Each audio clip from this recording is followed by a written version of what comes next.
now for getting me involved in this, but really only did I do this because I heard so many conspiracy theories, myths, legends, disinformation, so much distraction. We've all been discredited for working on this issue if we're truth tellers, and it's leading to destruction, maybe even extinction of our own human species. And you have been, to me, the champion of telling the truth, of not doing it from just side research, quoting other people, but from your own experience in bringing credible people together on this issue. And I just honor you. I know we all do.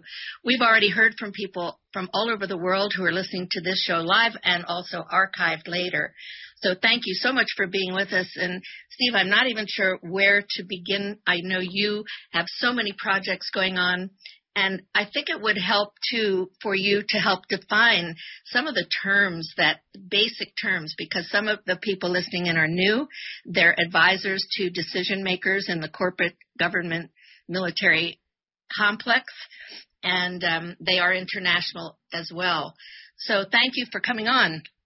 Well, I appreciate it, and I want to thank you for your courage all these years for speaking the truth about these issues. I remember when you first came forward, it was difficult because this subject, dealing with so-called UFOs, which is a misnomer to begin with, has been so carefully by the intelligence community ridiculed and put into compartments of kookiness.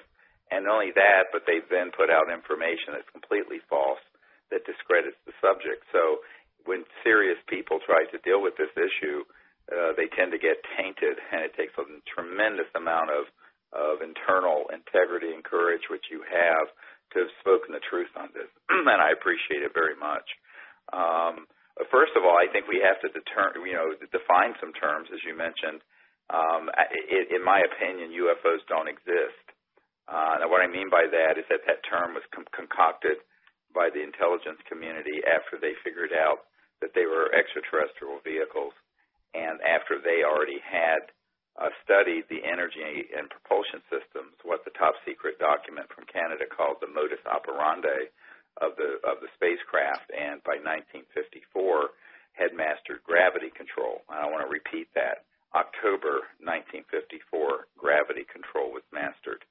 And what that means is there's a huge amount of confusion in the public and even with the political leaders on what's ours, what's extraterrestrial, and who's doing what. And to sort this out has been literally 25 years of research and, well, frankly, over $10 million of my own funding and income gone into trying to figure out who is doing what and what the real truth is. And most of the information that is put out to the public on this subject is disinformation that's been carefully designed, as you rightly pointed out in your testimony, that Werner von Braun warned us would be a sort of fear-mongering paradigm about the issue about intelligent life in the universe. And I think that if anyone wants to, they can go to our website, SiriusDisclosure.com. It's SIRIUS, like the star system, disclosure.com. And you will see that we have links to several dozen military and intelligence and corporate witnesses like Carol Rosin. And these are people who have all signed oaths that they would testify under oath with penalty of perjury before Congress if they were not telling the truth. And I have personally interviewed now over 700 such people who have given me information, but not all of them want to come out publicly. What we need and what we're doing right now is the campaign that ends the secrecy once and for all and exposes the big lie. And the big lie is that there's a threat in outer space that we need to put weapons in space for, and in fact have already done so, and that we need to be afraid of. One of the big problems has been, in my opinion, Carol, is that the whole UFO subculture has become so whacked out with conspiracy theories and rubbish that the truth has been very hard to get to. Back in 1994, I began to have people who were deep inside the national security state, provide information to me who have since, some have come forward and some have not, and like yourself have come forward, that in fact for decades, dating really all the way back to the 1950s, they had planned to use this subject, and I'm quoting from a CIA document I have here from 1953, for its psychological warfare value. Let me repeat that, for its psychological warfare value. So, and this is an uncontested CIA document that I have. So when I began to do briefings for high-level people, like the director of the CIA for President Clinton and the head of the Defense Intelligence Agency, the three-star General Patrick Hughes, and Admiral Tom Wilson, who was the head of intelligence for the Joint Chiefs of Staff, and members of the Senate Intelligence Committee, and others, what I found is that there were two categories of people in government.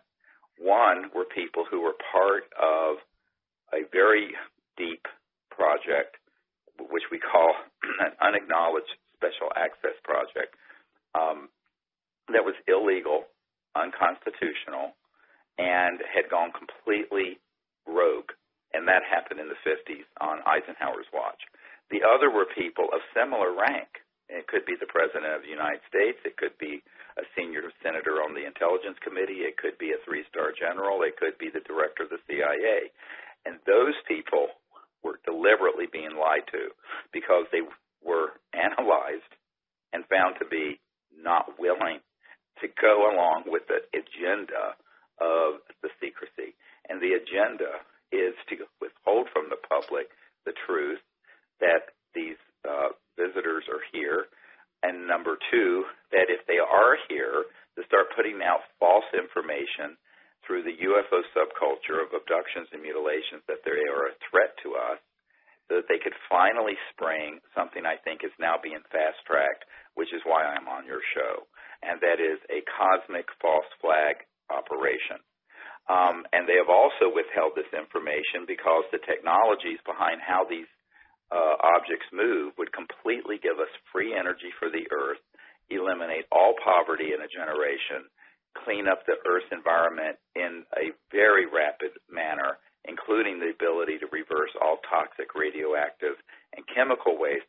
These technologies we have, and the taxpayers of the United States have spent upwards of $8 trillion that have been confiscated into these unacknowledged special access projects.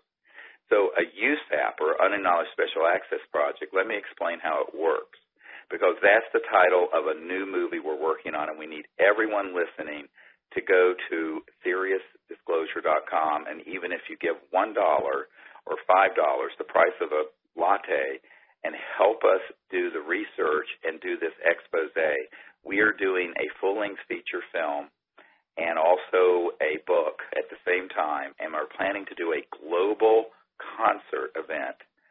We're looking to have 1 billion people look at this when we launch it early next year, that exposes the truth behind these USAPs, not only what they're hiding, but also what they're doing to deceive the public, and more importantly, to bring out the technologies that would give us an entirely new civilization on Earth. So the title of the movie is Unacknowledged, and it comes from the first word of what a USAP is, an Unacknowledged Special Access Project.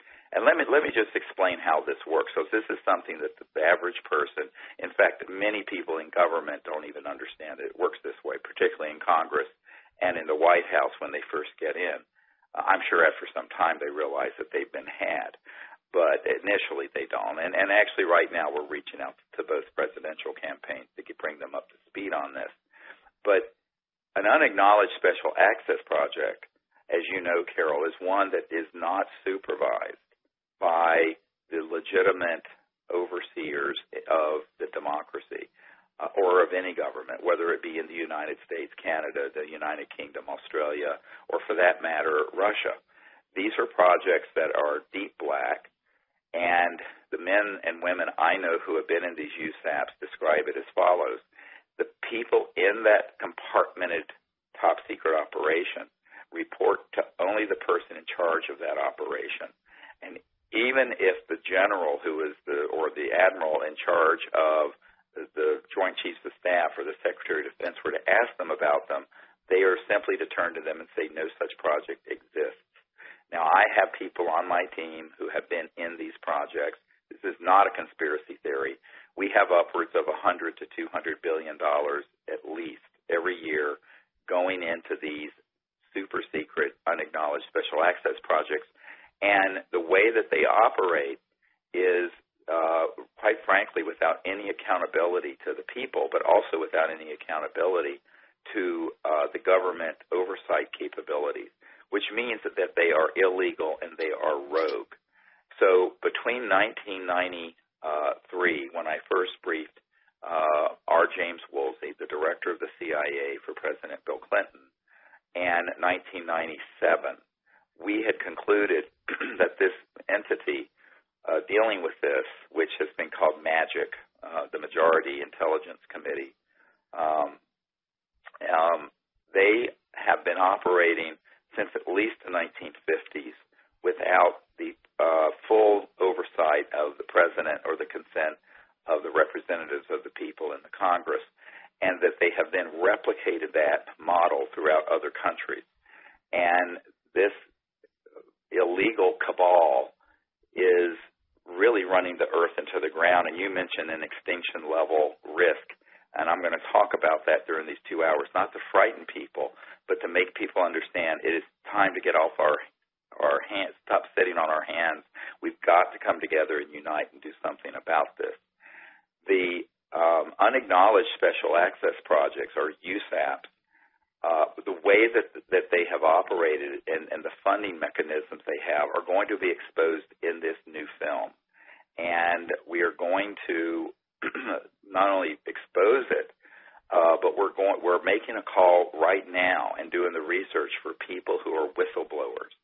So anyone who has been in any of these projects, who knows how they operate, or who has dealt with the so-called UFO issue, either the ET end of it or the man-made electromagnetic devices, or the deceptive aspects of it, i.e.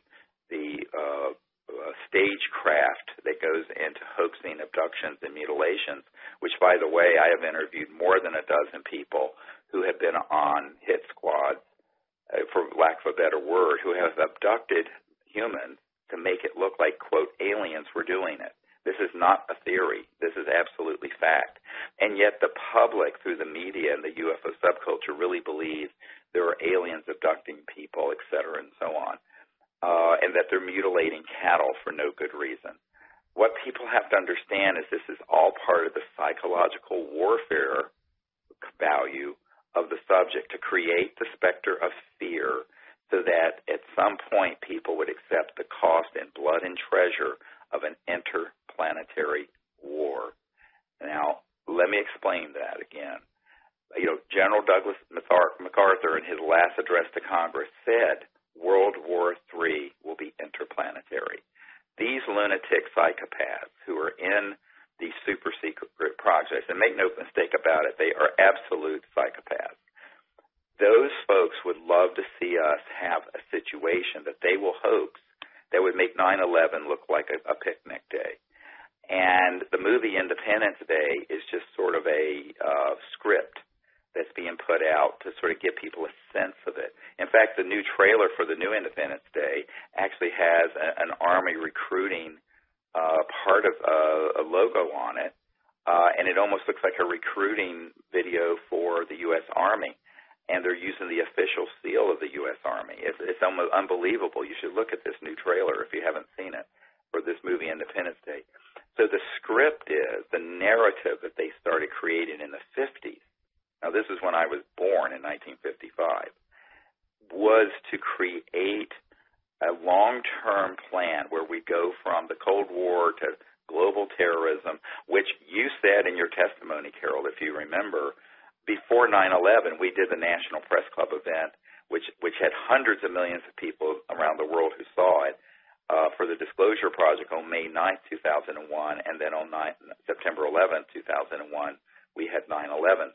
And this has all been manipulated by people who want to keep the fire burning and the funds flowing into these psychopathic, hungry, warmongering sectors that have really gone rogue, and they need to be exposed and stopped before it's too late. Well, I'm so grateful because I had tried for years to get the message out that Werner von Braun, who was my mentor, vice president of Fairchild Industries when I was a corporate manager, had shared with me when he died in 1977, that statement that I gave in the Disclosure Project, which people can see with all the testimonies that Stephen put together on disclosureproject.org. All of those testimonies are there on YouTube as well. I couldn't get it out. It was blocked. I was allowed to talk about it, seems, at different conferences because I had credentials from being a corporate manager of an aerospace company, space and missile defense consultant, and so on, to different organizations, industries, even to the Space Command intelligence community. I've addressed those people and the Senate and House, but mostly about the fact that there is an alternative game plan that we can play, which you also go into. I know we will later. What is it that we can do instead of escalating this war game into space and this mentality? And as von Braun would say, the technology that you talk about is an extension of the mind. What are our choices? So with you putting all of this together, this is incredible for people to hear now that none of the ETs are hostile. I know we have gotten ridiculed for saying that. Could you go in a little bit more about that? Well, what I say to people is that this is part of the big lie, is to present that there are good ones and bad ones, and we need to unite around and have this sort of interplanetary war. Ask yourself who would benefit from this Manichaean world, the military-industrial complex. The way that demagogue sees power is through fear. Fear is how you control the masses, whether it's through religious demagoguery, political demagoguery, all the different isms out there. It has nothing to do with freedom. It has to do with controlling the masses. So the ultimate way that you would control a planet would be if you had these sort of global aspirations for a militaristic planet, which they do, is to have a threat bigger than a few thousand, terrorists running around in the Middle East. You need to present a bigger problem. And so that's what they have concocted. Now, I want to talk science for a moment. I mean, I know this is, you've had a science background, Carol, and I don't want to get too arcane here, but, and not only just science, but logic. Let's say you're an interstellar capable civilization, meaning you have the technology to go from one star system to another star system, okay? You're not using, what Elon Musk is doing at SpaceX, these primitive rockets that Werner von Braun first started using in World War II in the 1940s. This is really primitive junk, all right? You're dealing with trans-dimensional physics. Physics that go beyond the crossing point of the speed of light, and that allow for objects to move from one dimension through other dimensions from one point in space-time to another point in space-time. Let's say a star system in the Andromeda galaxy that's 2.5 million light years from here. Well, at the speed of light, it would take 2.5 million years to get here. You couldn't do it. No one's going to live 2.5 million years. So the physics behind this, by the way, are very well understood. We understand them. And have been studied at Lockheed Martin Skunk Works and my uncle's old company, Northrop Grumman, and other places for 70 years. Now, since World War II. Now, if you were to have this type of technological capability, the idea that as the lunatic fringe in the UFO subculture would present, that you would be there for 290 million years, warring alien races fighting over the planet Earth. Something right out of a science fiction book or some religious cult. Frankly, it doesn't pass the laugh test for anyone who has a scintilla of scientific knowledge. How in the world would any kind of conflict go on for more than a fraction of a second if you have technologies that enable you to go beyond the speed of light, beyond the speed of electrons and atoms. We're talking something much more powerful than a hydrogen bomb. Your level of technology, your level of understanding space and time and matter transcends the atomic level and the nuclear level, for goodness sake. So anyone who had a hostile, violent orientation, well, look, about the time we detonated the first atomic bomb at White Sands and the first hydrogen bomb at Bikini Atoll in early 1950s, it would have all been over. It would have been point, set, match, done. So the technologies that an interstellar civilization possesses, if they were put towards violent warfare, would result in the complete elimination of an entire planet instantly. I'm not talking about a city, an entire planet. So the idea that there is some sort of a Star Wars shooting war between planetary systems out there, look, it sells great movies, it sells great science fiction, it makes for great religious cult sort of belief systems in some cults. It has no basis in science, in fact, and no evidence for it.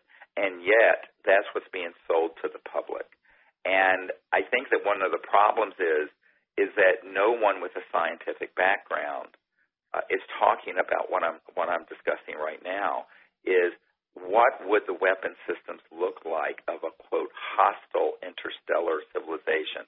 Well, my friends, let me tell you, I said this to a colonel at Wright-Patterson Air Force Base where the Roswell remains were sent. In fact, he was in that division.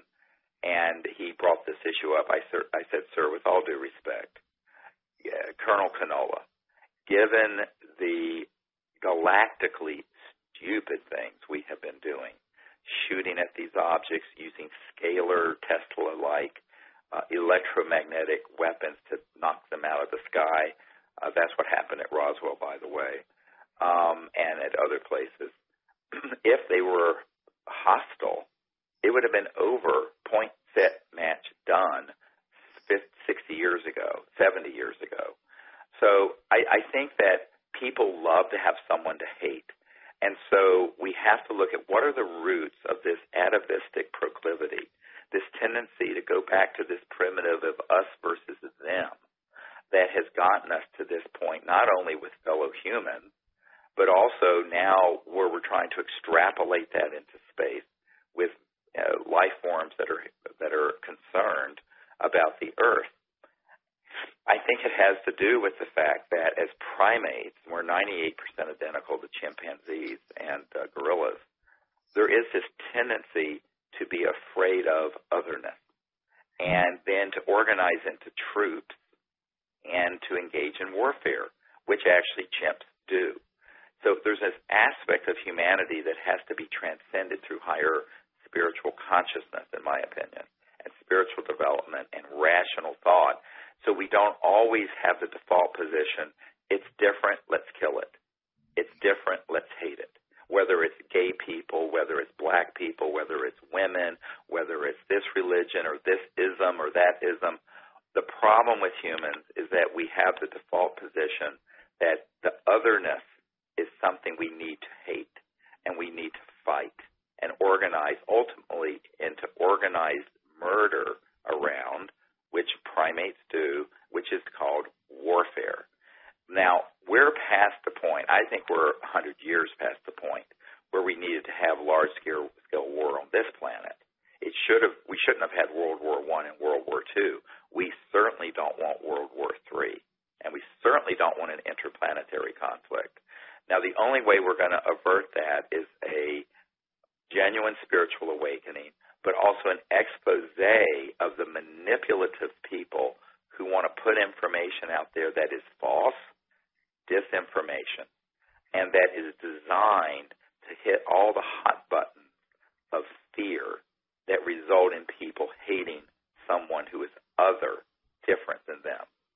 And this is something that, as an emergency and trauma doctor, I would see people come in over the most trivial things where the guns and knives would come out because of some small conflict. Well, those were tragedies, and I would help save their lives, and many times I did. However, now when we're talking with nuclear weapons, and beyond that, in the classified USAP world, scalar weapons that are longitudinal, scalar weapons that go at multiples of the speed of light, which we can get into if you like. Those systems were developed by humans way back in the 30s, 40s, and 50s also, and began to be experimented with. Those weapons can't be allowed to go into space any further or be used in open warfare. But they have been used. This is the whole point. There has been years where they've already been used to target these extraterrestrial vehicles. That's how we have managed to down so many of them. And I have worked with many people who have been in these covert programs where they have targeted extraterrestrial vehicles and been able to hit them and bring them down. Now, it doesn't happen every day, but when it does happen, it's a terrible tragedy. And in my briefing to General Patrick Hughes, who is the head of the Defense Intelligence Agency, which, by the way, is almost as big as the CIA. It's the in-house military intelligence and analyst group within the Pentagon. The man who is the director of that, he tried to get to the bottom of what was going on with these USAPs, and he was basically brushed off. So I was brought in to provide the briefing with one of my military advisors and someone who had worked with Eisenhower in the White House, who was an elderly lawyer at this time. And at this meeting, what was interesting is that he said, before I got into this command, I couldn't have believed any of this is true. He says, and now that I'm sitting in this chair, I know it's true, that there is a group of people who have this kind of knowledge and technology who are running amok. He says, but I don't have access to them, even though I'm the director of the Defense Intelligence Agency. And the same thing was said to me by the head of the CIA, and the same thing was said to me by the man who is the head of intelligence for the Joint Chiefs of Staff, J2, Admiral Tom Wilson. So at a certain point, you begin to realize that this problem has to be corrected by the people. How are we going to fix it? We need to have mass defection from inside these illegal covert programs. Now, I've been consulting with Danny Sheehan, who's a constitutional attorney, and a number of other experts in constitutional law, as well as some military advisors. What I devised in the 1990s was a methodology for doing this. And I want to be very careful because on this show I'm asking right now for people to defect from the corporate world, the intelligence world, and the military world, and to go on camera with their testimony, documents, and evidence about all of this. And the way that we secured their release from their national security obligation is that by the time late 1997, early 1998 rolled around, we had made the assessment and had it confirmed from the level of the president on down. And in fact, I had been green-lighted by the head of intelligence for the Joint Chiefs of Staff. My friend and your friend, Dr. Edgar Mitchell, was at that meeting with Admiral Tom Wilson when Admiral Wilson, turned to me personally and said, if you have people who can come forward and expose what is going on with these illegal projects, you have my blessing. Do it. He says, because they won't give me access, and I'm the head of intelligence for the Joint Chiefs of Staff of the biggest military in the world. And I said, yes, sir, we'll do everything we can. Because I had asked him, would he help us? He says, they won't give me access.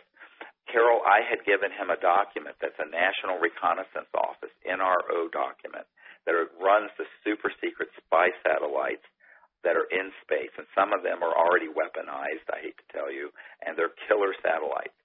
Well, he said to me, look, Carol, the Admiral in his office in the E-ring of the Pentagon said to me, I found one of those compartments that he recognized the name for it on this secret document that I had provided to Obama and to him and other people. And he said he got hold of that compartment, this super secret operation, and said, look, I am Admiral Tom Wilson. I'm J2, Head of Intelligence, Joint Staff. And the person on the other end of the phone said, yes, sir, we know who you are. And he says, well, I want to be read into this project, briefed on this project. Military says read into. And they said, sir, we cannot discuss this with you. And he says, why not? They said, you don't have a need to know. And he said, God damn it, I'm the head of intelligence for the Joint Chiefs of Staff of the United States. How can I not have a need to know? And they said, sir, we will not discuss this with you. And they hung up on him. So this was before I got to the meeting, because I'd sent this briefing dossier prior to Edgar Mitchell and me going to the briefing. So what he said to me is that, he says, they are blocking me from doing anything. And he says, what I have learned is that the best thing I have in my weaponry is a B-2 stealth bomber. And these guys have things that can go to the speed of light and beyond that have already been developed in the Lockheed Martin Skunk Works and that can do circles around my B-2 stealth bomber. That's how he put it to me. And Edgar Mitchell was a witness to this, as were several other people. Edgar Mitchell was so inspired by you, by the way, that we connected in 1974, and I'm updating a book that he and I wrote way back then that has a lot of this kind of story in it, including honoring you, by the way. And we have documents like this. You have a lot. And I had testified before the Senate with the document that was the strategic moves for how to educate people, how to hoax this whole thing. And yet we still have, Steve, these politicians coming out. Oh, you need to send me that document. We'll put it in the film. Of course I will, yeah. And I'm very concerned now about the decision makers, the politicians, the candidates who, even if we give them these documents, how do we get them to come around and make the decisions that we want? Thank goodness you're producing. I want you to make sure we get in more hints and we do it in both hours. What to do about it? Well, there's so much people can do. I'm trying to give people the background so they understand what we're doing. Mm-hmm. So what we did following this was to do what's called a UNOD letter. Now, everyone listening needs to write this down and tell all their contacts who've ever been in the military or intelligence or corporate world about this. It's called a UNOD letter. It stands for Unless Otherwise Directed. And I did a letter, and this was going to be in the film. It went to the heads of every agency in the United States government that said the following. And by the way Unless Otherwise Directed letter works in military circles is that if someone writes to their commander or to an agency with an unless otherwise directed letter, it says, unless otherwise directed, this is my assessment, this is what I'm going to do, unless I am otherwise directed. In other words, there's no overt act that needs to be taken after that. Mm-hmm. But you have to prove they received it. So what we did, we sent it return receipt requested and by couriers that where it was signed. And in this unless otherwise directed letter, we stated the following, that we have done briefings for all of these top people in the United States government and similar people in the United Kingdom. These people have been lied to and denied access from the president on down to this type of intelligence and compartmented operation. That is illegal and unconstitutional. Therefore, a priori, all those projects are running illegally and outside the law and cannot use the law, including the National Security Act, to enforce the secrecy of anything they are doing or any personnel, human intelligence, material, documents. Those are all fair game for disclosure because the projects themselves are illegal. And unless otherwise directed, we are going to start bringing forward, and this is what we did with the Disclosure Project, top secret documents, top secret testimony, people who were in these unacknowledged special access projects, people who had signed security oaths, and they are exonerated forever from any penalty under law because the project that is the people who are managing these secret projects are doing it in a way that is illegal and unconstitutional. Do you know from late 1997 and early 1990, I gave them a 60-day period to respond. From that time until now, no one orally or verbally or in writing, has gotten back to me and said, you are wrong. No one. And, in fact, I've gotten more and more confirmation that we are right. What this means is anyone who's at the Lockheed Martin Skunk Works Cube in the high desert underground in California, anyone at SAIC, anyone at MITRE Corporation, anyone at Booz Allen Hamilton, anyone with Northrop Grumman, Boeing, anybody with the CIA, NSA, Department of Defense, any branch of the military, et cetera, and so on, in this country or in our ally countries that have information, documents, material, physical proof, you can bring it to me and we will disclose it. And you are not going to be subject to any penalties. Now, this takes courage, but that's what people have been doing. You were courageous. Other people have been courageous. We need to have when I say that we have launched the campaign that ends the secrecy, we're not doing a campaign to ask the political leaders to do something because they're the emperor that has no clothes. We, the people, are going to do it because we, the people, have been asked to do it by the head of intelligence for the Joint Chiefs of Staff of the United States of America, who was himself blocked from these projects. So this is what people have to understand. They have to listen very carefully with what I'm saying. I'm being very, very precise in what I'm saying. So this unless otherwise directed letter has never been contradicted, ever, and nor can it be. Because if anyone tried to enforce the National Security Act on anyone coming forward with this information, we would take them to court. And even if it was an in-camera proceeding, we'd be able to prove that there were these high-ranking people in both the Congress, the White House, the Pentagon, and CIA that absolutely were denied access and were lied to, actively lied to in real time while they were in office, not as former CIA directors or former members of the Senate or former congressmen, but when they were in those positions of responsibility. And it's not one or two, it's dozens of them that I have met with. Now, there are a lot of posers out there in this disclosure movement who claim they're a lobbyist for the UFOs and this and that. Those are people who've never met with anyone in actual power. We have. Okay, I want to be really clear about that. This is the real deal here. And this is not a fantasy. It's serious stuff. And I say this with absolute authority, that these unacknowledged special access projects are criminal enterprises. They are, in fact, Danny Sheehan and I concluded, they're the biggest racketeering influence corrupt organization on earth, RICO. And if we wanted to, we could do a civilian invocation of the RICO laws and go after them. But it would be a very expensive legal battle. It's better just simply to say, okay, this stuff, boom, all hits the light of day.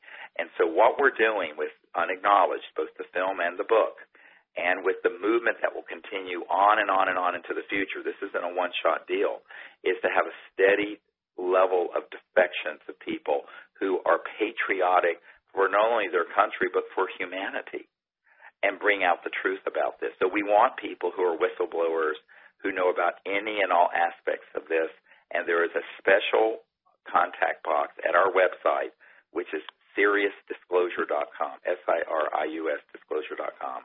And if you want to see some of our videos, you can go to our YouTube channel, which is youtube.com/S, like Sirius, S Disclosure.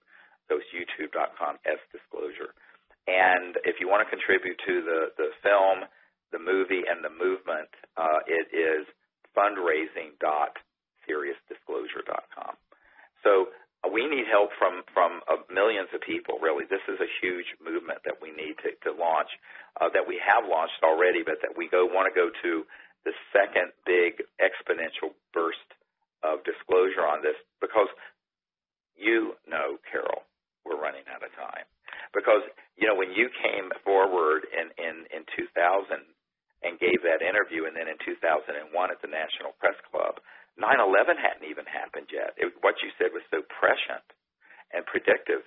Well, and of course, part of your testimony was that Werner von Braun talked about the hoaxing of an alien threat in space by these psychopaths, military-industrial, warmongering nut jobs.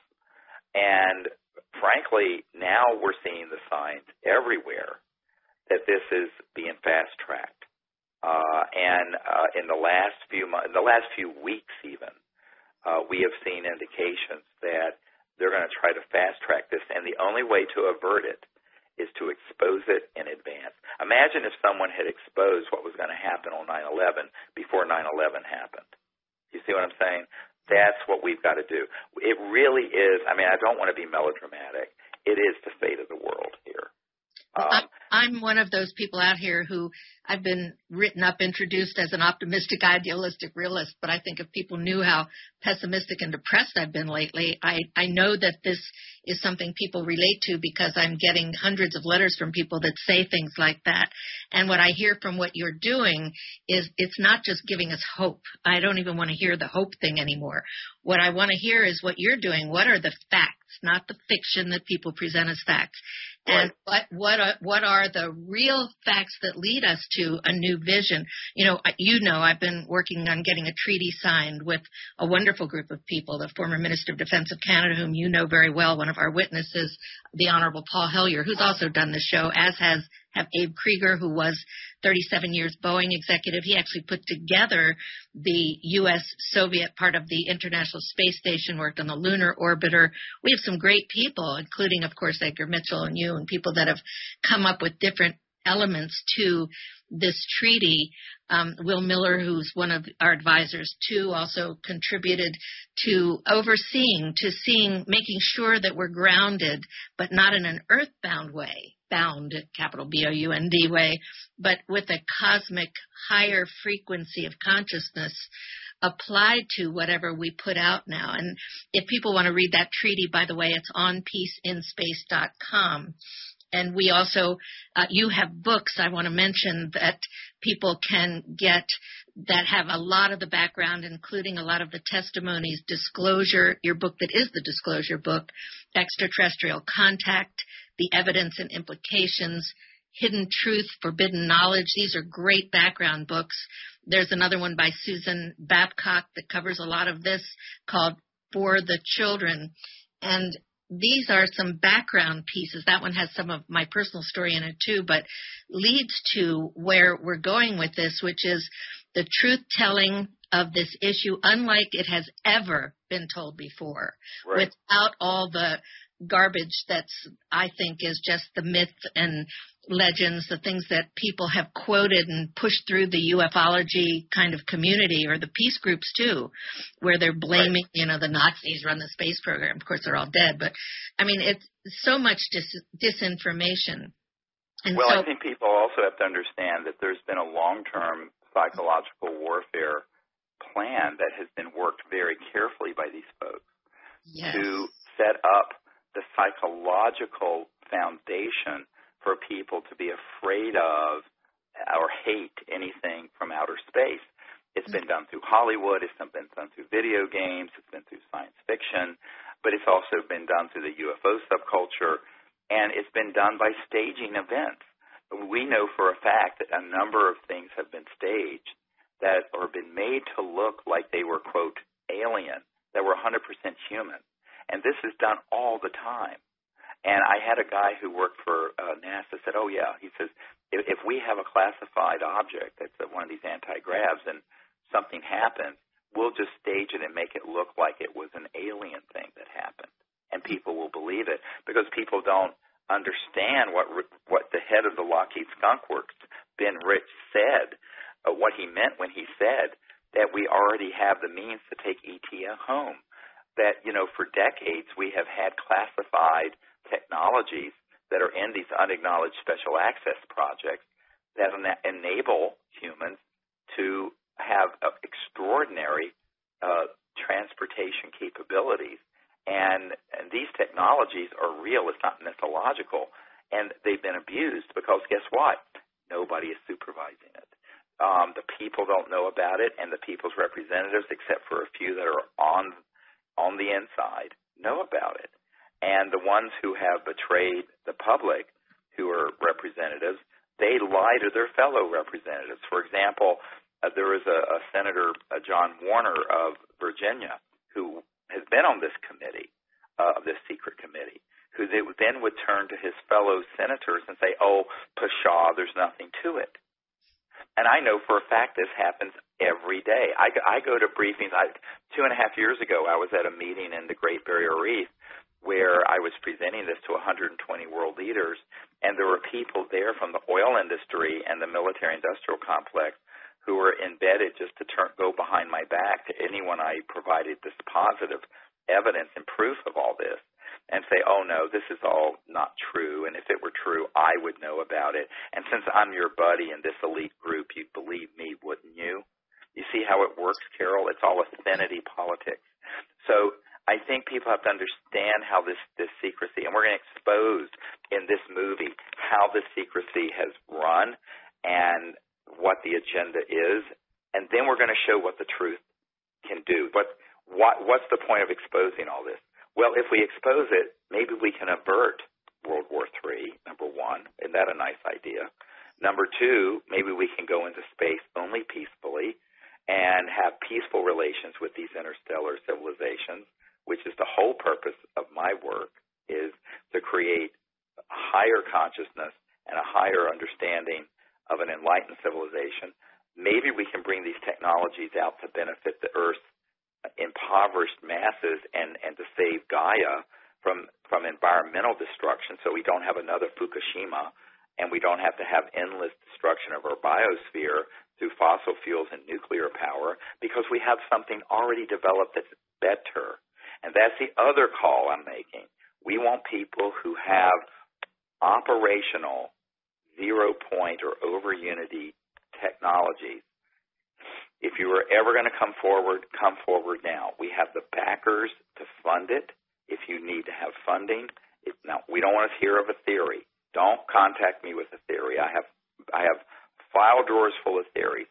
But if you have an operational system that is closed loop, meaning the output power runs the input power and it runs a net load of some significant wattage power, get hold of me absolutely immediately.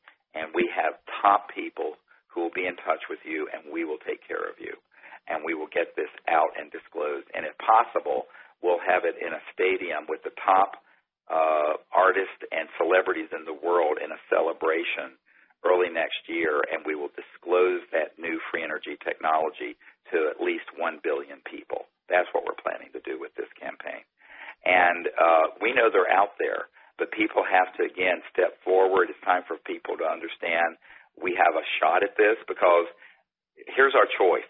The choice is endless war and destruction on Earth, or we start a new civilization with a new consciousness that is based on the universality of our being conscious being, and that we live together in peace and we transcend all these conflicts, and we bring out these long-withheld sciences and technologies that would give us the means to live on the Earth without it being destroyed environmentally, and that we live with our neighbors in space peacefully, and we ban and keep all weapons and all systems out of space, and develop what I called for several years ago, a Council on Interplanetary Relations of enlightened people who work on relationships with these interstellar civilizations so that they can only be peaceful.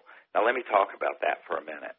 That is so important because, I have no doubt there are civilizations out there who, while not overtly hostile, if they were overtly hostile, we would have been done, but who are very unhappy with the stupid things that these covert programs have done on behalf of humanity. Now, we haven't consented, but still it's humans doing it.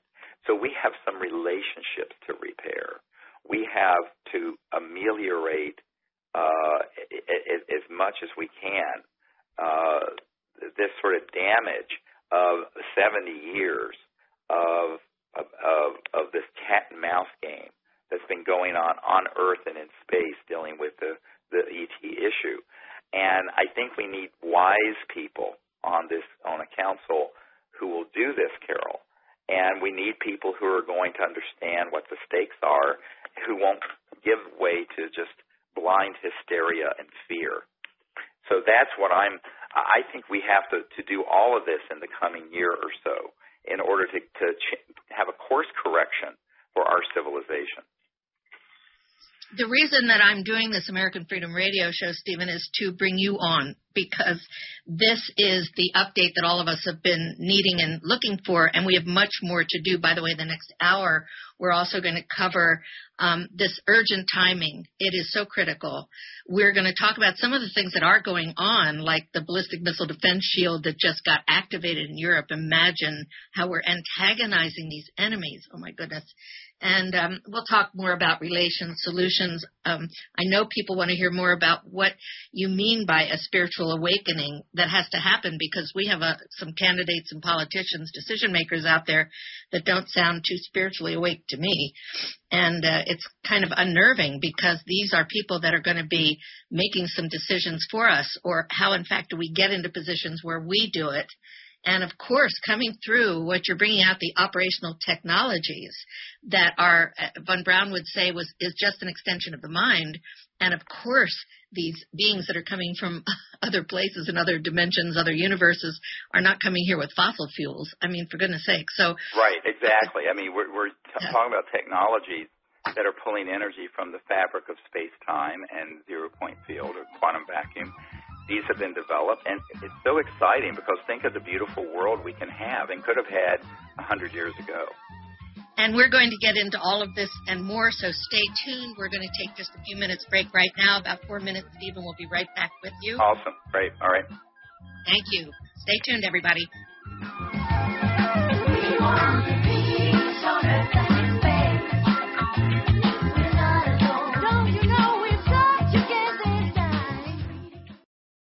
No rules, no rules, no taboo topics, no taboo topics, no fear of doom, no fear of doom. We are American Freedom Radio, American Freedom Radio. We want the peace on earth and in space. We're not alone. This treaty is the keys gonna open up the doors.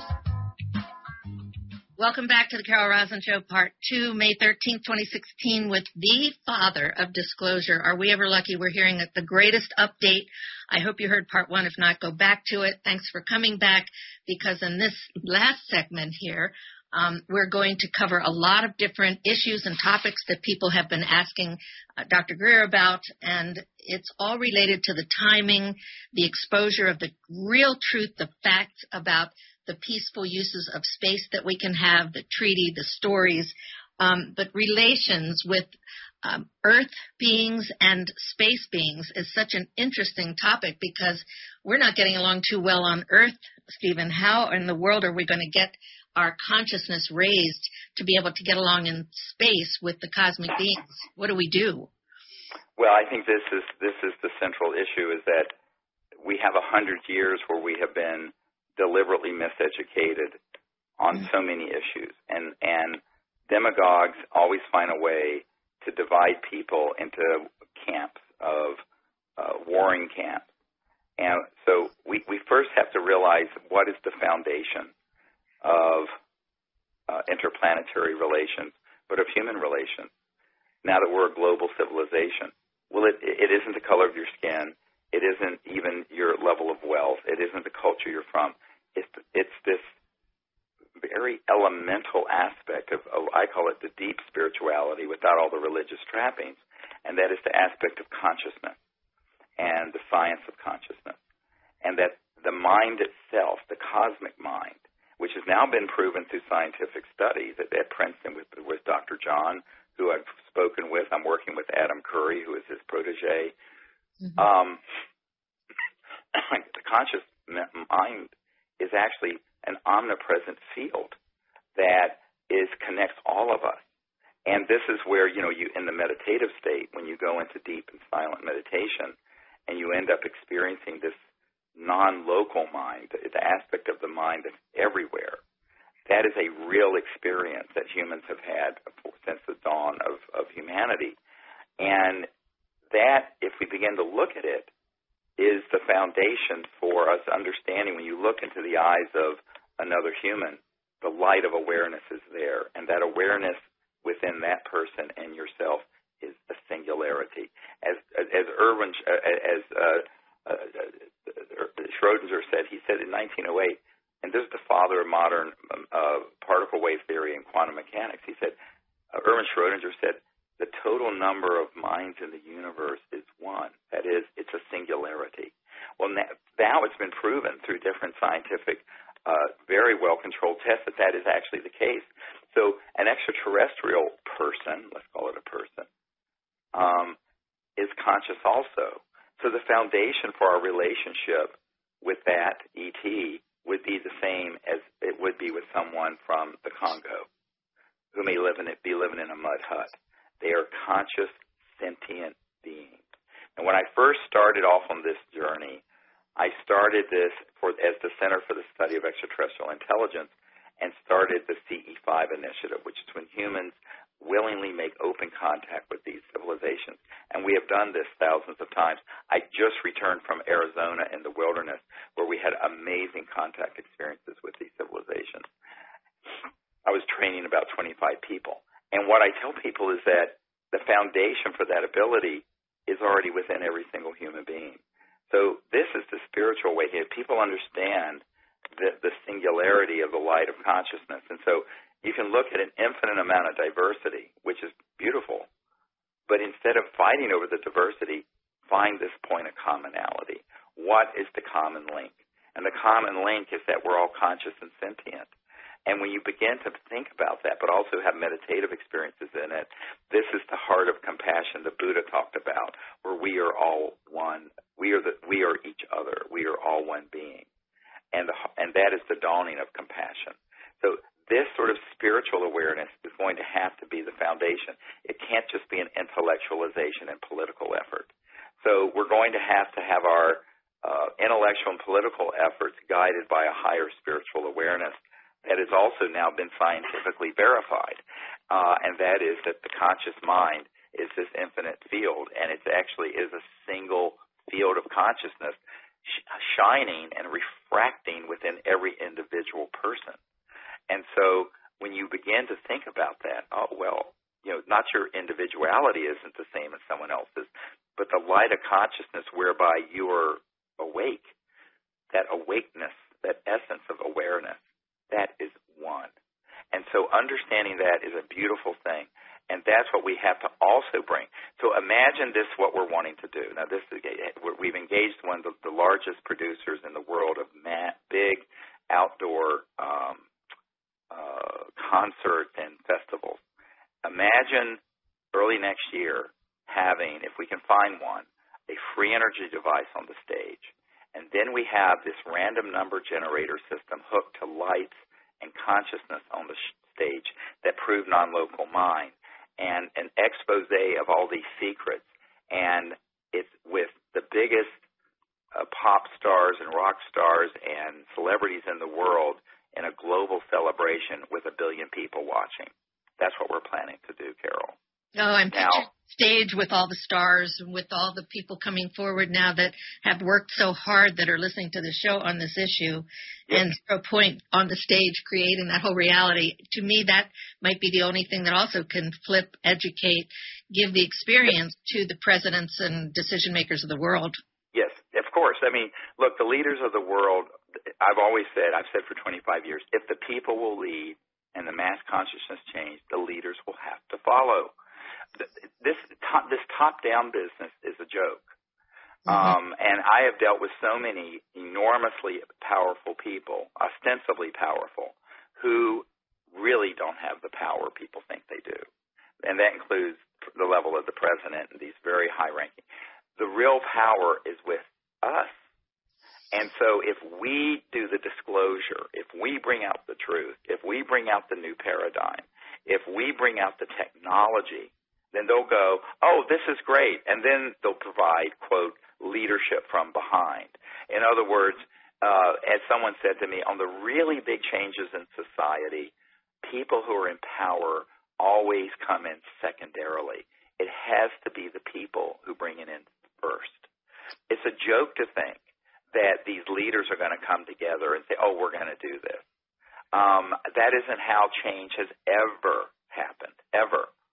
And if you study history, all you have to do is study the history of how big change. I mean, the civil rights movement didn't come from the presidency and Congress on down. It came from a bunch of ragtag people who were marching together in Selma, who had barely any funding, that grew into millions of people. And then the I Am a Dream speech, and Baird Rustin, who was this closeted gay black man who was the brains behind it, helping Martin Luther King put together that movement from a little church in Atlanta or in Alabama. So what people have to understand is that we now have to do that on a cosmic level. And that the idea that somehow it's going to be some magic thing where disclosure of all this and all this change is going to happen. No, those people will come along when we, the people, get our act together on this. And I've been saying that for 25 years. The only reason I went to the leaders between 1993 and 2000, before you and I and others did this public disclosure project, was to offer them the opportunity to be part of it, and they took a path. Why? You know why? Why? Courage. They didn't have the courage. They didn't have the courage to see this big of a change happen. I have met with so many people, and the bottom line it isn't money, it isn't power, it isn't your position. It's, do you have the courage of your convictions? Well, I didn't have the courage until I sat down with you and Emily. Emily really talked me into doing the disclosure project because it was my responsibility to do my little part. But I think it's ego. I mean, there's so much of a massive egomania going on, narcissistic oriented, which, as you know, is one of the most difficult things to deal with, narcissism. And so how do we get the courage up in these decision makers? I mean, listen to these candidates. If you say national security, I'm interested in the disclosure UFO issue because of my concerns about national security. Well, that's the code, of course, to escalate the war game. Or, let's build more wars and not get to know people and what's actually going on, and destroy and rape and kill and put on uniforms and get put down as heroes to do it. It's ego.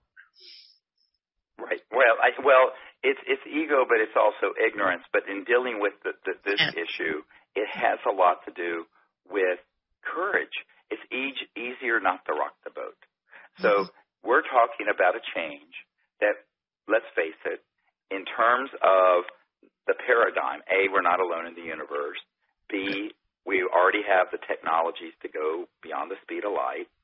C, these free energy technologies would get rid of every oil company, public utility, gas, coal, nuclear power, etc., and solar panel and windmill on the planet. Now we're talking hundreds or thousands of trillions of dollars in assets and a revolution macroeconomically like you have never seen. Wow, and I'm an educator by background, so I'm hearing your curriculum getting developed. Yes, and so what you have to understand here is that this is about having the courage to see a change happen that should have happened decades ago and has been forestalled with other agendas, the war agendas, control agendas, and ultimately it gets into macroeconomic control. And I talked to the Honorable Paul Hellyer, the Minister of Defense, former Minister of Defense of Canada, who is himself a macroeconomic expert, that this is where the rubber meets the road. It isn't about that there's some big boogeyman threat out there. It's about the fact that if the actual real truth was provided, not the false disclosure that I'm afraid is being fast-tracked, because recently in the New York Times has been covering the Clinton campaign interest in this. The Army Chief of Staff gave a talk a couple weeks ago about the threats we're facing in the future, including little green men, the new rollout of the new Independence Day film with the Army logo and a recruiting poster being embedded in the trailer. I see certain things happening where back in the early, mid-'90s, I wrote a paper, When Disclosure Serves Secrecy. In other words, we want a disclosure that's truthful and that leads to a peaceful outcome and peaceful interplanetary relations, and the release for peaceful use of these technologies that could save the Earth's environment and eliminate poverty on Earth in a generation. It absolutely is doable, 100% doable. There are other people who want a disclosure that is terrifying, that would be like 9/11, that hoaxes a threat from outer space, and that further entrenches the current macroeconomic and military-industrial order. So you couldn't ask for a more opposite type of disclosure. I'm concerned about this because they've also found, I don't know, witting or unwitting mouthpieces, even in the pop culture world. You have a man who followed my work and who I spent time educating on this, who is the lead singer for Blink-182, Tom DeLonge, recently on a radio show saying basically that the aliens have caused all the problems on Earth and that we need to fight them. And he's getting this information from people inside the Pentagon who are sending him out as a mouthpiece, providing this absolutely false and disinformation to the young people to try to get them afraid of the ETs and to get their support as recruits in this next war. So I think we're going to have to be very frank. I mean, and it was horrifying for me to see Tom DeLonge go off in that direction.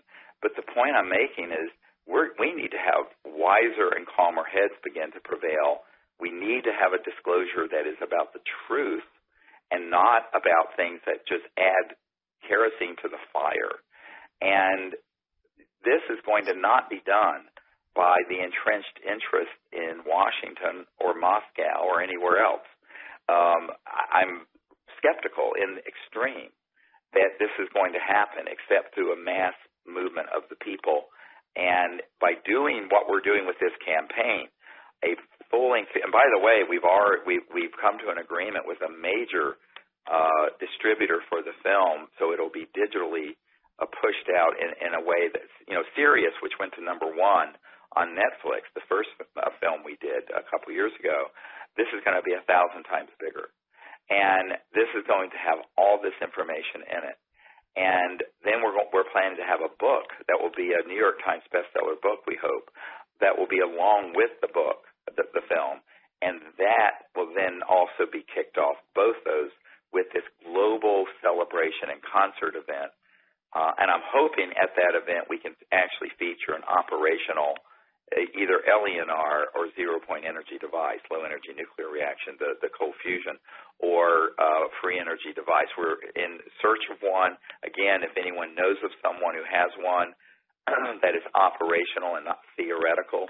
And that's this country or any country, by the way. Any country in the world. We have a team now that's been stood up in the last 2 or 3 months that can fund, acquire, and open source. What we're planning to do is get the technology, acquire it, and provide it for free. There will be no patents and no intellectual property holdbacks, and it will be massively released to the public. These are concrete proposals and policies that if any of you are writing up policies or advising decision makers or candidates, please include them, because these are positions that are not being taken yet, that really what Stephen's describing are the opposite of the emerging threats that we're hearing about. I mean, you may have heard just even today, it was in the paper, ballistic missile defense shield that the U.S. has now activated in Europe. And Russian President Vladimir Putin, who reintroduced the treaty that calls for the peaceful uses of space. Again, you can read that on peaceandspace.com. This president of Russia has now changed the position because they have to retaliate. This is just part of that old game plan. And what Stephen's talking about is a whole new paradigm that includes the free energy, the most advanced space age technologies, and the courageously spoken concept that we are not alone. And this is how we're going to heal ourselves and our environment from the toxins, pollutants, methane, radiation, all of that. This talk that you're giving right now should really go viral. I hope people will hear it because there is no threat out there. This is all manufactured, and those of us who are trying to tell this truth are being discredited, and we need help. So please contact Stephen and make sure that we all participate in this and put our input and ideas into it. Well, yes, and the thing is that the people who are the demagogues, who are in the intelligence community, they know how easy it is to manipulate people towards hate rather than love, or towards fear rather than open, conscious acceptance. And it's manipulative. And, I mean, look, we had 9/11 happen. What do? We go invade Iraq that had nothing to do with it and spend $2 trillion, create tremendous instability in that part of the world, and now there's ISIS. So but that's done deliberately. In other words, these sorts of things are done deliberately with very well thought through advanced planning by these monstrous interests that have at their core a need to grow militarism and war, because it is one of the biggest industries on the planet. If you take oil and war making, those are the two biggest industries on the planet. So these are all need to go the way of the dinosaur. But in order for those sort of enormously powerful interests to be transformed, it isn't going to be, I seriously doubt it's going to be done by some sort of high-level meeting with world leaders. It's going to that'll happen when the people get on board a disclosure process that is the campaign that ends it, when the people who are inside these projects defect and begin to defect en masse, and which now we have proven legally they can do so with impunity, without any risk legally to them. And there's no risk to them personally if they do it correctly altogether, which is why they need to contact me personally as soon as possible if they are a legitimate first-hand witness to these operations, programs, what have you. And we also need people who are going to defect from the counterintelligence and psychological warfare programs. I have interviewed personally a number of people who have been on abduction and mutilation squads posing as aliens. This is true, sounds science fiction, because of its ability to seed panic and fear in the public about ETs. Now, when I first heard of this, I thought this has got to be a science fiction story. And then I met one person and another person and another person. The problem is I've had a hard time getting them to come out publicly because this is the heart of the secrecy. If they can put out enough disinformation and stage enough events, and people say, when did the false flag event start? Well, when will it start? I said, it started in the 50s and 60s. And they said, what do you mean? I said, the mass amount of information that's out there on the UFO and ET issue have been people reporting events that have been designed, and they were designed in the 50s, to use man-made craft that look like UFO, creatures that look like aliens that are stagecraft and man-made, and to engage in these criminal attacks on people. And people say, oh, you don't think abductions have happened? I say, oh, I know they have, but they're not being done by who you think they are. And people are stunned when they hear this. I said, look, before I ever got on the scene in the 1980s, Martin Cannon wrote a whole thing called The Controllers, talking about the military involvement with abductions. And Dr. John Altshuler, a fellow medical doctor in Denver, was the supreme, he was by far the best researcher on all the animal mutilations. And he told me, he says, we concluded that using high-tech classified systems, it was humans doing these mutilations, making it look like aliens, so that people like Linda Moon Howard write books like The Alien Harvest to scare the hell out of people that now the aliens are coming to carve you up into pieces of meat. It's all a hoax. Hoax, hoax, hoax. And what you have to realize is that the technologies to hoax it were developed by the 50s. By 1954, all of those technologies had been developed to stagecraft this. Now, I'll tell you something scarier. And you don't know, this was before you got involved, Carol, but everyone needs to listen very carefully to this. In 1997, I had a gathering in Washington, and it wasn't open to the public. This was when we were still trying to get the leaders that you keep talking about to do something about this. And we had a meeting for members of Congress and senior White House staff at the Westin in Georgetown. And I had my initial, Edgar Mitchell was there. We had our initial group of witnesses who were whistleblowers. One of the men who was there was a man who had been on an interagency committee that back in the 70s, in 74, where he told me that they already had all the plans using man-made looking UFOs and other, quote, stagecraft.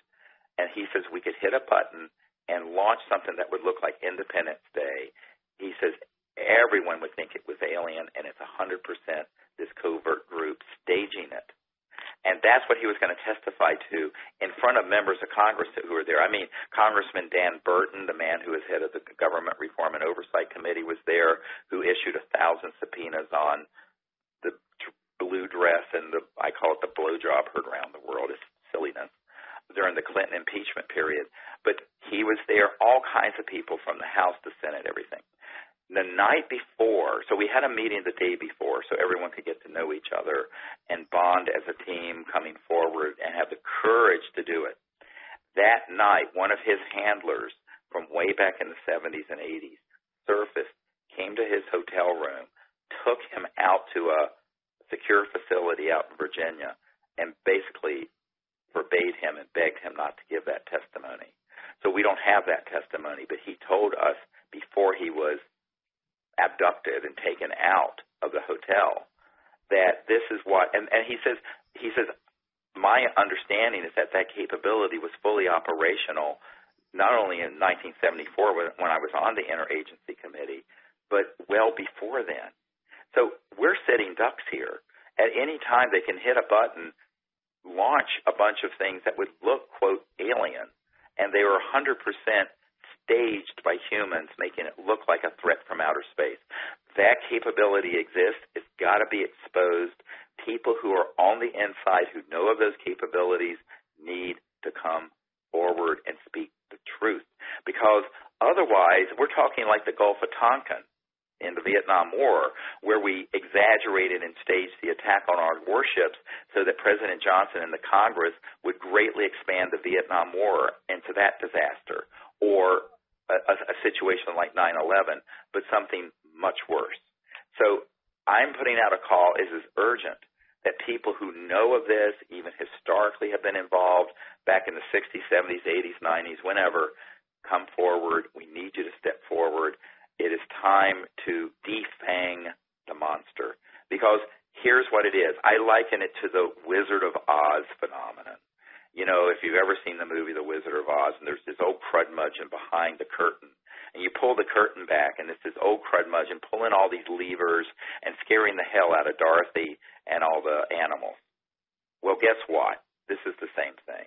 You got these crudmudgeons back there who are hell-bent on maintaining global domination and control, pulling all these levers, scaring the hell out of the people.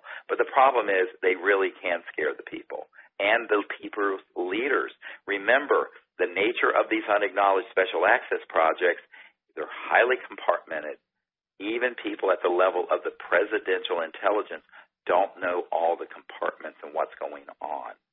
I have spent 25 years, this is like playing chess in 38 dimensions, trying to get to the bottom of how this has been structured, who knows what, and how it's going to be played out.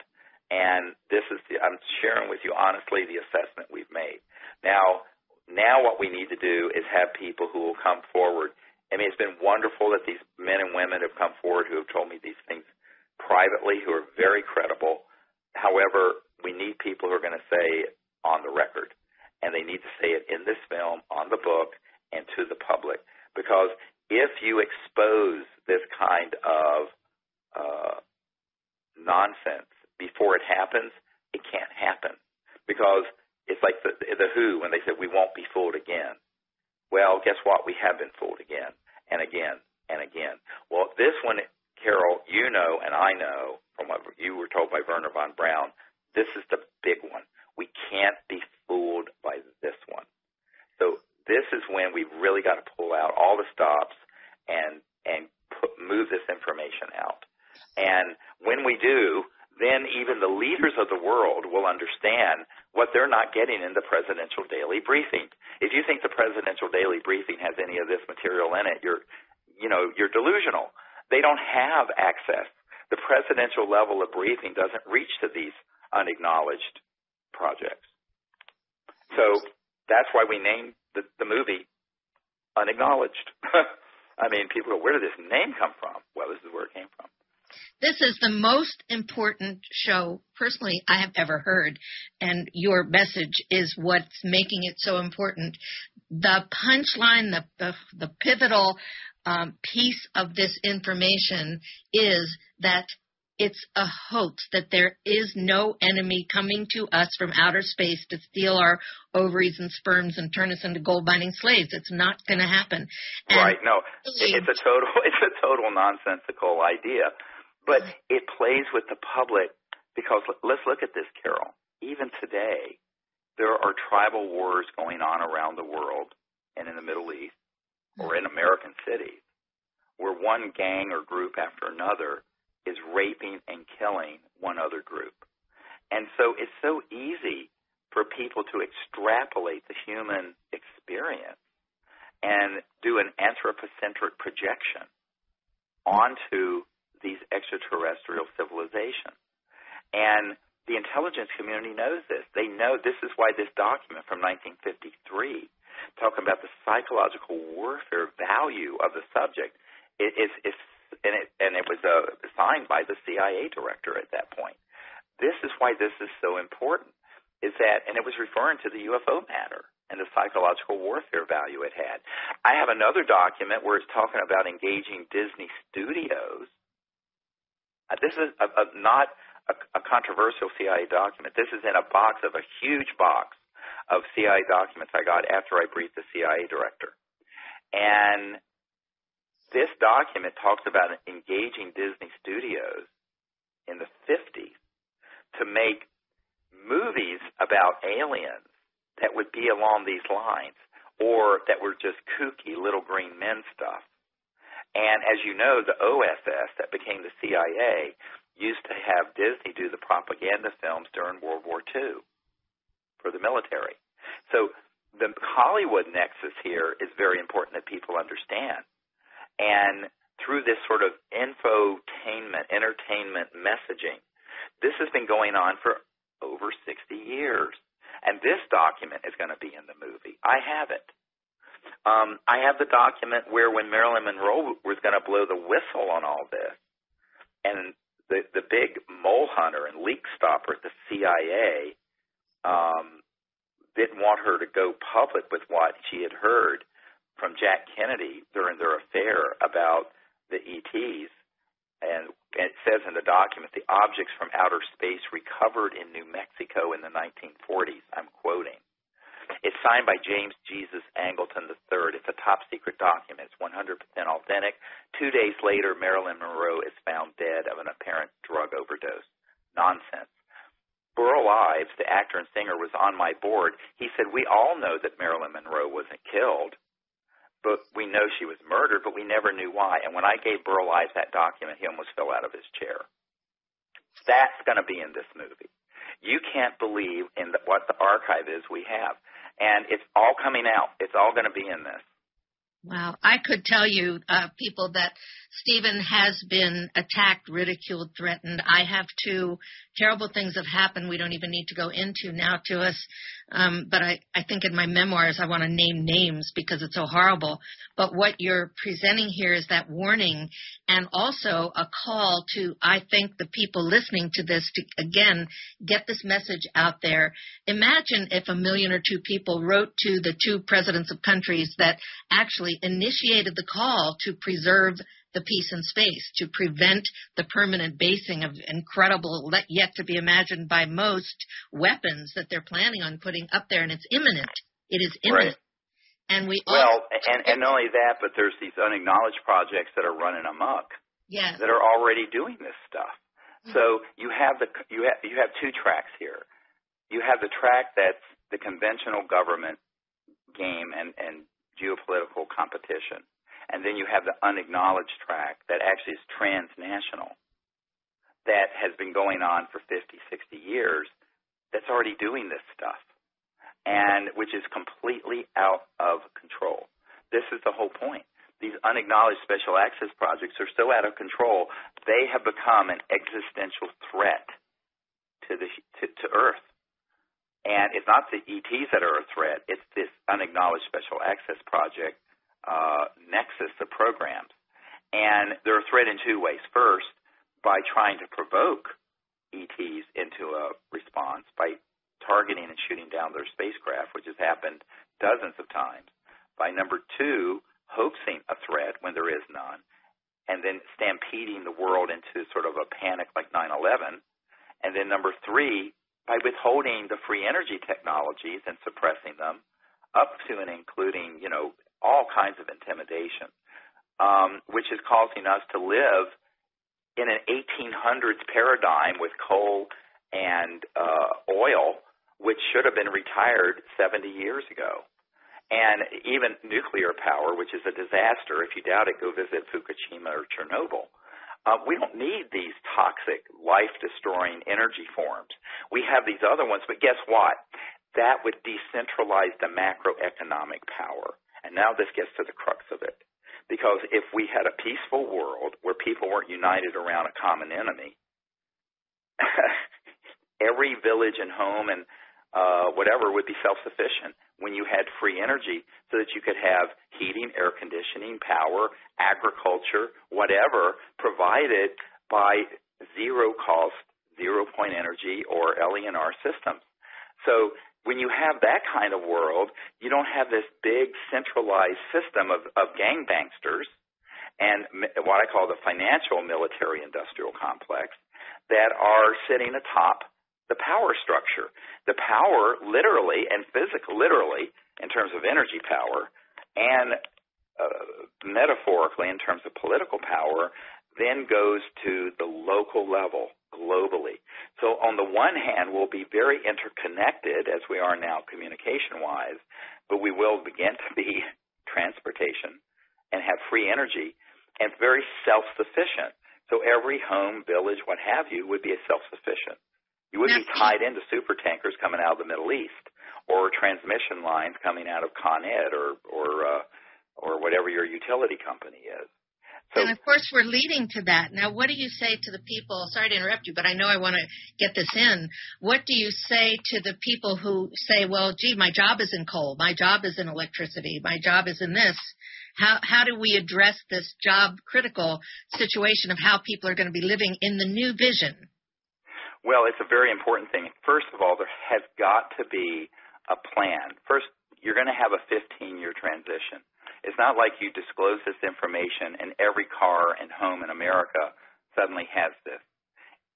And this is the problem. We're running out of time to do it, Carol. I've been involved with 25 years of this now. Mm-hmm. And if you look at the turnover for heavy industries, what I mean by turbines, jet engines, cars, refrigerators, those are on a 15-year cycle, and some are longer, the big industrial 20, 30, 40-year cycle.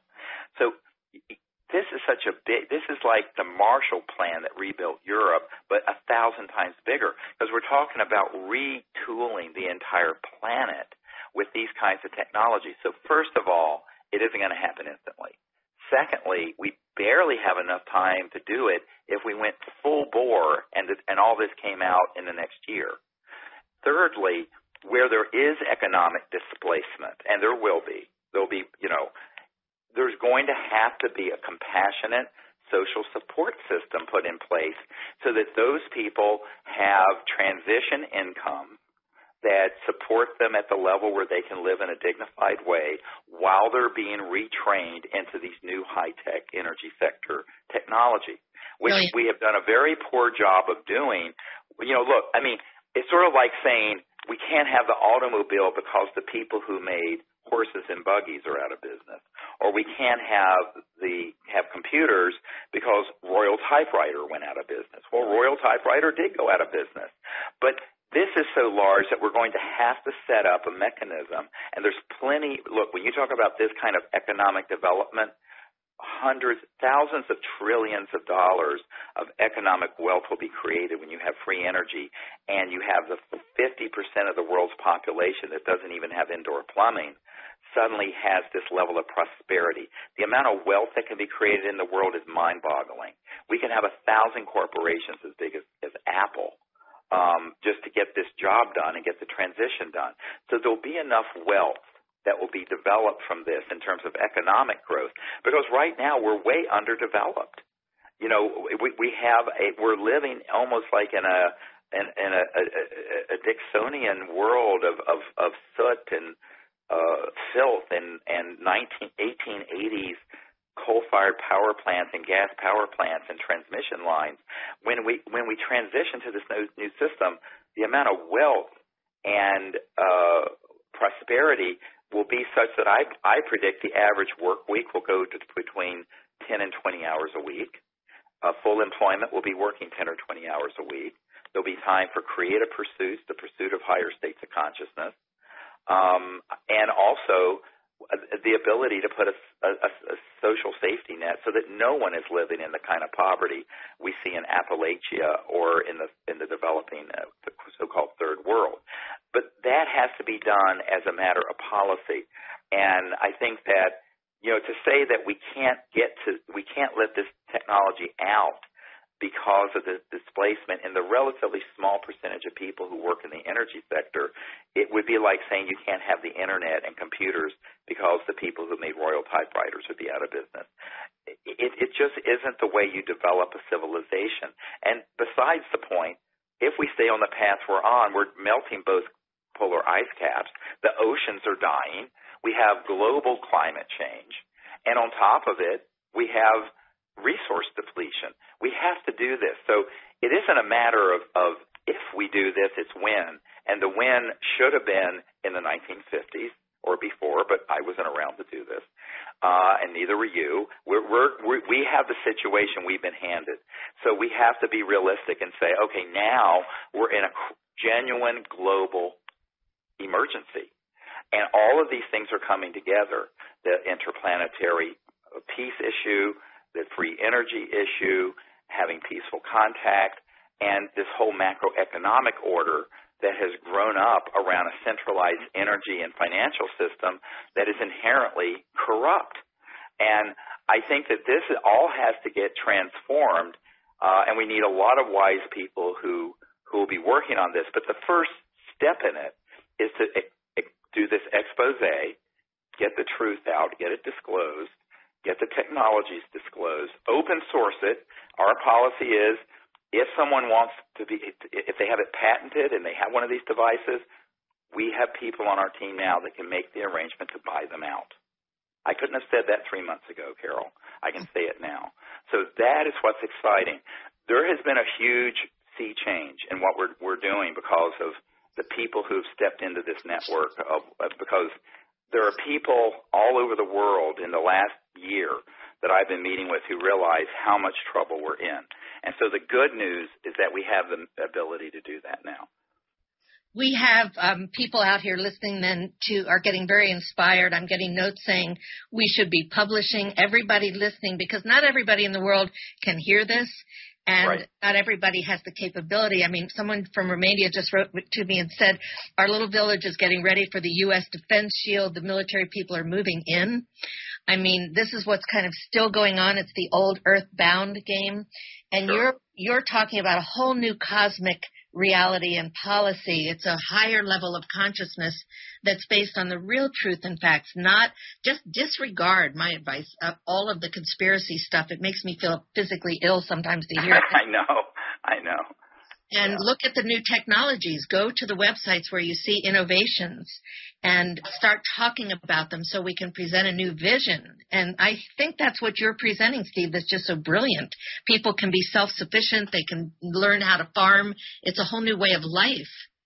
Well, with these sort of technologies, you could have in the Arctic an agricultural dome because the energy would be free, where you could have tropical fruits organically being grown in very cold climates in the winter with no pollution. So it's a total different world once you make this basic change, but that's why it's been kept secret. You know, when I was at Lawrence Rockefeller's ranch, where he hosted the Clintons in the 90s, and you know, he took me out one night onto his deck where he had the original Remington statue of the Native American on horseback, and we were out there under the stars, and it was so beautiful. And he turned to me and he said, Dr. Greer, you know, the disclosure of all this, he says, the implications are so vast and so profound that no aspect of life on Earth will be unchanged. And I said, yes, Lawrence, that's why it's secret. It's because it is so. So, you know, it's axiomatic. The bigger the impact would be, the more the extreme secrecy, to the point of them being unacknowledged special access project operations, are stood up around the subject. So the ET subject, the UFO subject, the free energy, innovative technology subject, the 0 point, the LNR, those all have the same policies that are being run by these controllers. And that's what people have to understand. And the only way around it, I assure you, there is no president of this country or any other that's going to wave a magic wand and bring this stuff out. But the masses can. The people can. The people who have stumbled across this same science and technology, who have it sitting in their garage or lab, they can get it to us. We will support them, and we will bring it out, and we'll have every A-list celebrity in Hollywood at this event and the whole world watching. You want to refrain from the 60s, the whole world watching. Then it's over. It's a game changer, because we expose the false flag nonsense. We reveal and bring out these technologies, and we say, okay, all these games and nonsense, let those be of the past. Let's start a new civilization with a new consciousness beginning today. And it has to be a global movement. So these are points that when you're putting together your new interviews, your curriculum, your publications, when you're making contact with whomever you want to, that you may be able to influence, who's making a decision in your local community, in this country, around the world, these are points that Stephen's bringing out that I'm hoping everybody will share as widely as you possibly can, because these shields that are going up, the disinformation, the discrediting, is what's prevailing right now. And this is the breakthrough time. We are not going to get another chance in history. I agree. It's sort of do or die, and all the writings on the wall. When you have periodicals like the New York Times that have had an official policy of never covering this subject and about Hillary and John Podesta, her campaign chairman, dealing and talking about UFOs.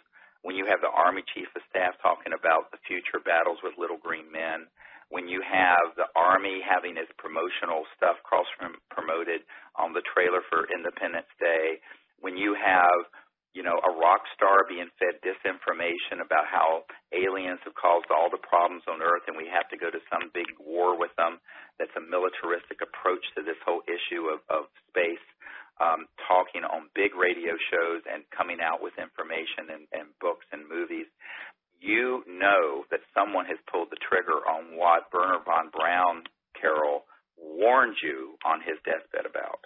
That's what I'm here to tell everyone. That's why I'm on your show today. Thank you. And the courage that you have and that we all have to have, and yours is courageous and it's contagious. And that's what I feel when I hear you too, because, I mean, my Space Careers book was just taken by two guys who write about space weapons, by the way, and all of a sudden it removed the quote by Andropov that said the Russians were ready way back in the days of President Andropov to sign a treaty for peace in space and to not test ASATs unless somebody else tested these anti-satellite weapons. That's all been removed, and now there's a new book that got updated with the title of my book without my permission. I've been erased from Wikipedia. I mean, there are little things that are going to happen to people that do come forward. Yep. But you know what? In a group like what Stephen's putting together, we're together in this, and that gives me and the courage and inspiration to keep going. Right, so thank exactly. You. Yeah. Yep. Now, what would you tell people as a quick summary for what they can do, where they can get in touch with you? Yes, well, we need everyone's help. I mean, whatever you can do. And this is a publicly funded, crowd-funded campaign, and you can go to Sirius Disclosure, that's SIRIUS disclosure.com, and help us, even if it's every little bit helps. You need to become ambassadors in your community looking for these whistleblowers who are military intelligence corporate people who know about this. We need people who are out there who are scouts looking in their own local area for people who are innovators in technology who may have stumbled across and have one of these 0-point or free energy devices and who need help getting it out to the world. We are the launch vehicle for that. We need people to be networking in their communities and bringing those things to us. We need people to just spread the word about what the campaign is by putting it on their Facebook page and tweeting it and blogging on it and networking it to people in their community, because, it's not like we're doing this with some sort of $1 billion presidential campaign. We're doing this very grassroots and very organically, and so we need people to help do that for us and get the word out. Very good. And your website and your email contact information? Yeah, SiriusDisclosure.com, and if you go to the website, you'll see on the toolbar under contact all the different categories. If you're a military witness, if you're a media person, whatever it is, or just info, and you can contact us through that website. Okay, and mine is, of course, spacetreaty@gmail.com, and peaceandspace.com is the website. We have a chance now, folks, to build a new policy, a whole new curriculum for the world. And what I hear you saying, Stephen, is that we've been pretty earthbound in all the decision-making that's been taking place, and we're transitioning into this cosmic reality, the truth that you have championed getting out, and that I hope we can reach the decision makers of the world with, because they're coming from that same old place as far as I can see. Right. And now, if we have a chance to build a self-sustainable life based on space-age technology and information, these are places where all of you can go. But I want to encourage people, too, to do your own publications, do your interviews, use this material, this truth that Stephen puts out so freely, and help get the truth out, because we have been fooled. There are a lot of people out there saying, how are we supposed to know that they're not peaceful, that kind of thing. It's just that you've been fooled, and it's time to wake up. The time is urgent. Well, the other thing, you can't prove a negative. But what I tell people is that given what we can prove we have been doing, targeting these ET objects and all the nonsense, the fact that you and I are having this conversation and breathing the free air of Earth is the proof that they're not overtly hostile. Because if they were overtly hostile, it would have been over before I was born. So, you have to think of what the technological capabilities are of an interstellar civilization. And then secondly, even if you believe in the paradigm of, most ET civilizations could be good, there may be a few rogue ones, the solution isn't going to be weapons in space and warfare. The solution is going to be the CE5 initiative, this diplomatic initiative I started in 1990 to make peaceful contact, have rapprochement, and develop our commonality and have a peaceful, ongoing relationship. Either way, even if you're addicted to the paradigm of conflict, the solution is still the same. It's the same thing. And that's what people have to also understand. There is no solution to this through massive weaponization of space or warfare or conflict, because you're talking about technologies that are just extinction level technologies. And so we have to bring a whole new consciousness to this. And as Einstein said, no solution, no problem has been solved by the level of consciousness that created it. So we have to bring this whole new thinking into it. So even if you have that as your belief system for some reason, the solution that can lead to a survivable outcome and a good future for humanity is exactly what we're recommending. Stephen, thank you so much for being on American Freedom Radio, which everybody knows is listener-supported network, and they need the donations to keep upgrading the equipment so that we can stay on the air, so please do help. Go to